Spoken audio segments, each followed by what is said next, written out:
Welcome to this edition of the Million Dollar Mastermind podcast.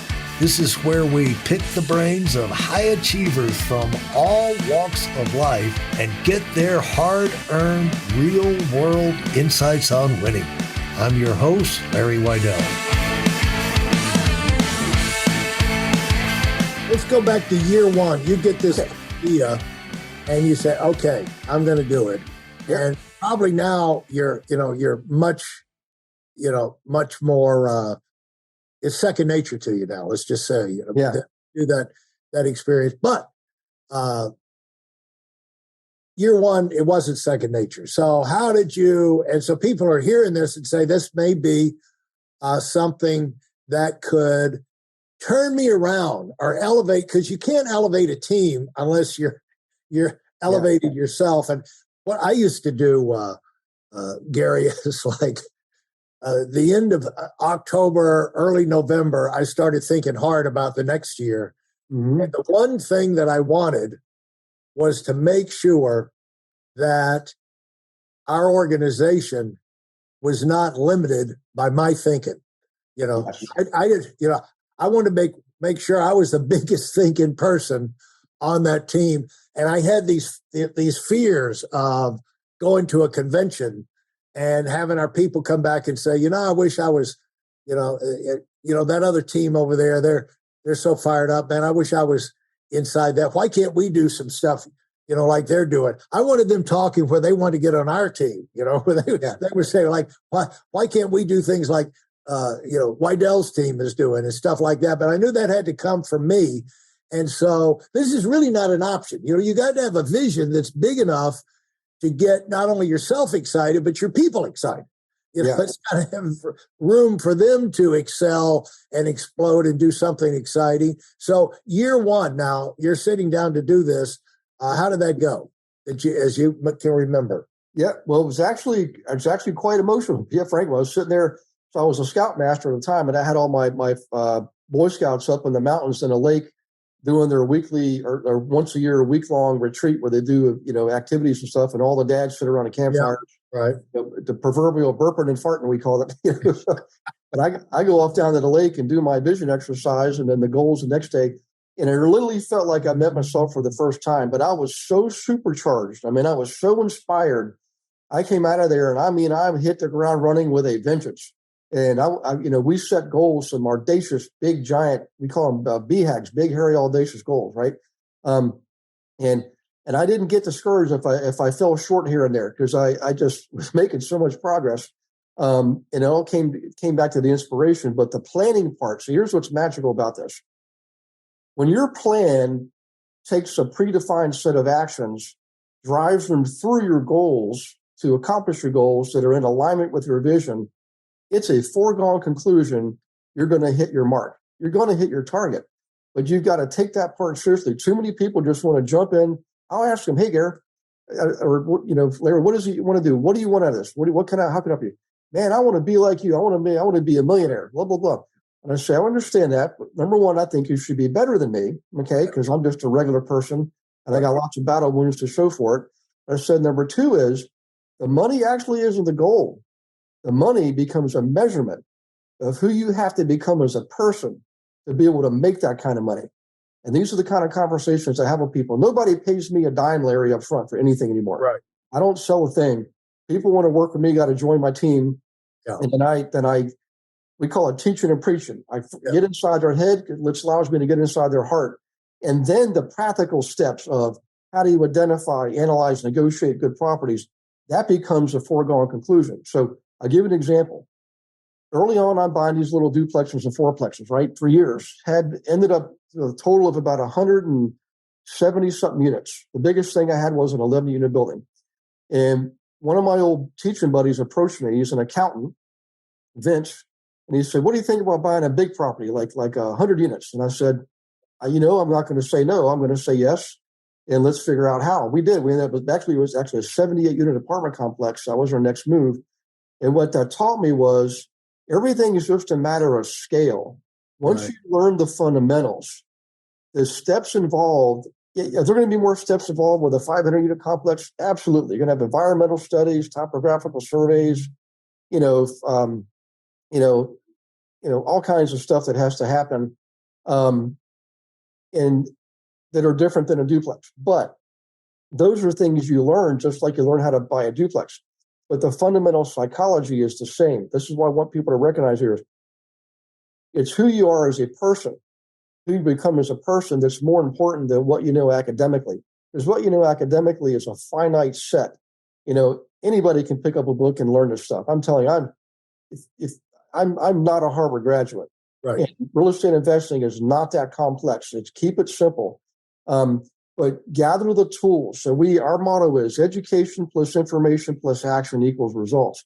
So we start with education. We learn how to find the right tools and information and learn those tools and learn the information. And the cool thing is the right learning teaches you where to get and how to use the right information, which is the second part of the formula.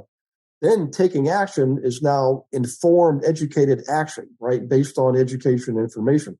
That's really our motto. So we do a lot of learning. We have like 6 training programs on our team that we use. And of course, you already know about the ebooks. We use websites that either we've developed or have bought or get for free. They give us information. For example, we can see for every single bank in the country which banks have properties in distress, what they have called non-performing assets. We can see using IRS tax filings where money's going, where's it coming from, and where's it going to, down to the county level, right? Every state. So we have all this information that makes us really smart. So we make really smart decisions for ourselves and our clients.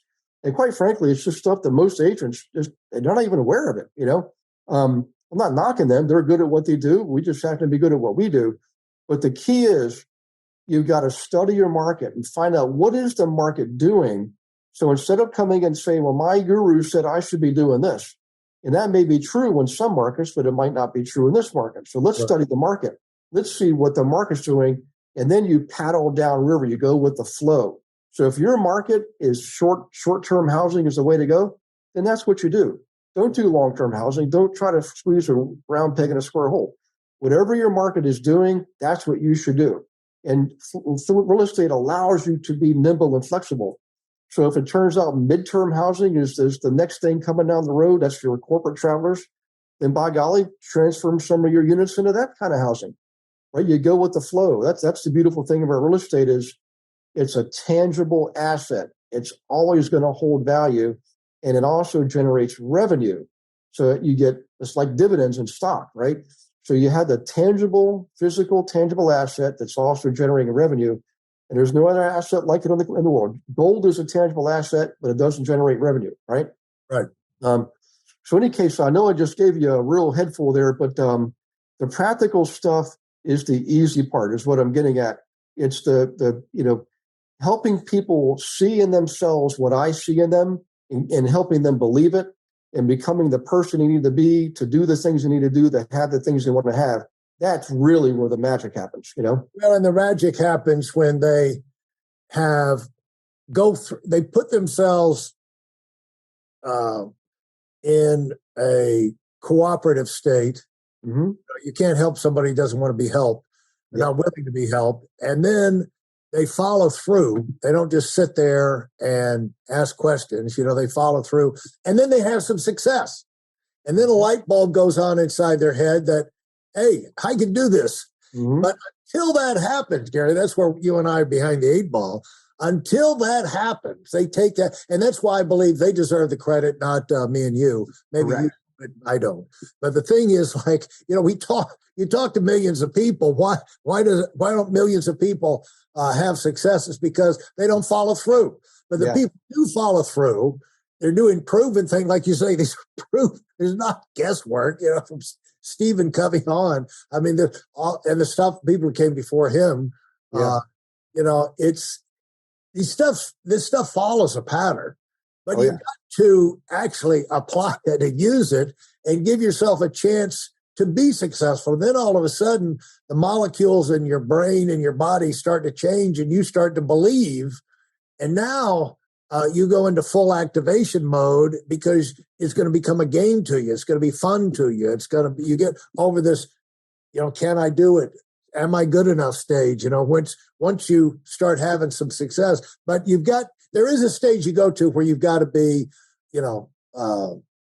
cooperative. You got to learn, like here's what worked for us, not other thing.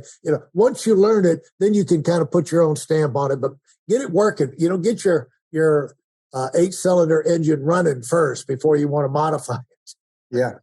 It's interesting. I always tell people, I know what it looks like to them because I'm the one that's doing all the teaching and preaching. The reality is, though, is if you think about what we're doing, Larry, you and we're the guides, and we're making them the heroes. That's really what's happening. And when they get that, all of a sudden that cooperative part becomes a lot more pronounced. They realize, hey, I better, this guy's really pouring his heart out here. The other thing too with me is, I make no bones about it.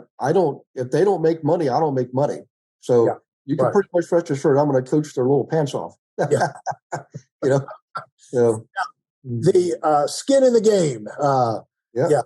Be careful if you're getting advice from people who don't have skin in the game, because it's not the same. It's not coming from the same place. Let me ask you this: I'm going to take you back, if you don't mind, back to year one on your goal and vision session. And the reason why, Gary, is that set off a dramatic explosion of activity and success and achievement in your life. And so how about revisiting that and kind of get into that a little bit more specific for people who want to go through that same process? What did because you said it was emotional. And because I'm sure you're saying, am I doing this right? How's it going to go? I'm not sure, how to do this. And so what did you do? Because I'm sure at some point you had to force yourself. I'm going to get off. I'm going to make myself do this. And so how did you coach yourself through those steps? Yep. Well, really, that when I started that, it was a very pivotal moment in my life. I was, again, in the corporate world for 18 years, and I just turned 40 that year. I was leaving, essentially the corporate world, retiring at the age of 40. So I had this big, beautiful blank canvas, but I also knew that I really didn't know what to do. I was like a ship without a rudder, without a sail. And all those years before that, this is going to sound crazy, but I wasn't really fulfilled. I was materially blessed, but I wasn't fulfilled, which is different. Like I didn't feel like what I was doing. How was I doing impactful to the world? That kind of thing. And leaving a legacy. What am I showing my children? That kind of thing. So when I sat there by that lake and I did that vision exercise, it was like I met myself for the first time. That's why I was so emotional. Did you have a pad and a pen with you? Were you writing things down? Wrote for about 2 hours straight. Yep. What was it? What were the first things you wrote down? Mostly it was about me and my relationship with God and my family, my children, my spouse, my parents, my brothers and sisters. I at that point still had 2 of my grandparents alive, and I thought, I'm really lucky here.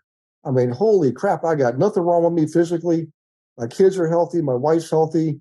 I can walk them to the bus stop every day. I don't have to fight traffic and go to work every day. All that was over, and I was free. I was literally free.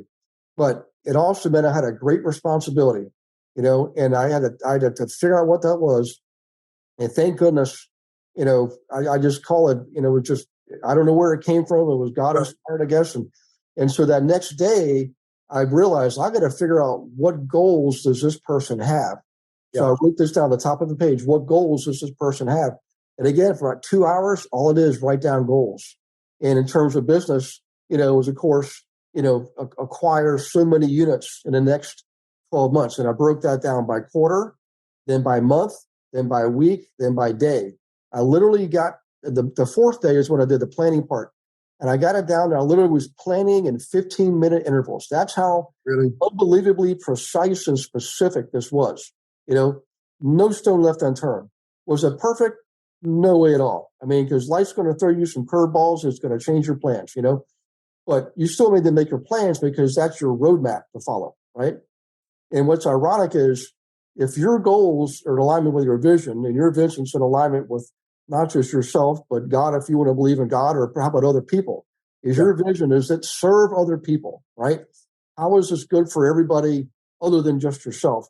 I promise you, when you have that answer, you got yourself a plan, and it's going to happen. You might get there 10 years later than you thought, or 3 years earlier. You might get there taking a different path than you thought, but I can promise you, you're going to get there. So when it came to application, every day I'm waking up, and by the time I turn on my cell phone and my computer, I had already lived the full day. I go to visit the workers, the tenants, the properties.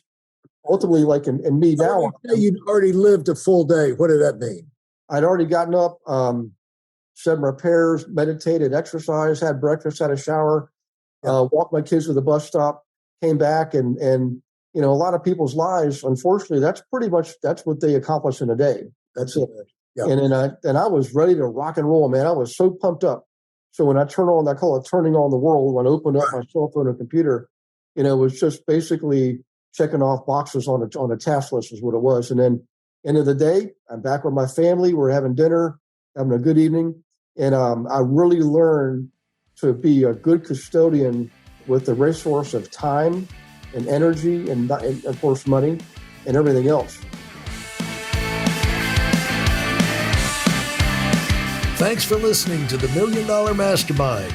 If you felt there were any valuable takeaways from this episode, please take a minute and leave us a 5-star review. Your feedback is important and really helps us get the word out to a wider audience.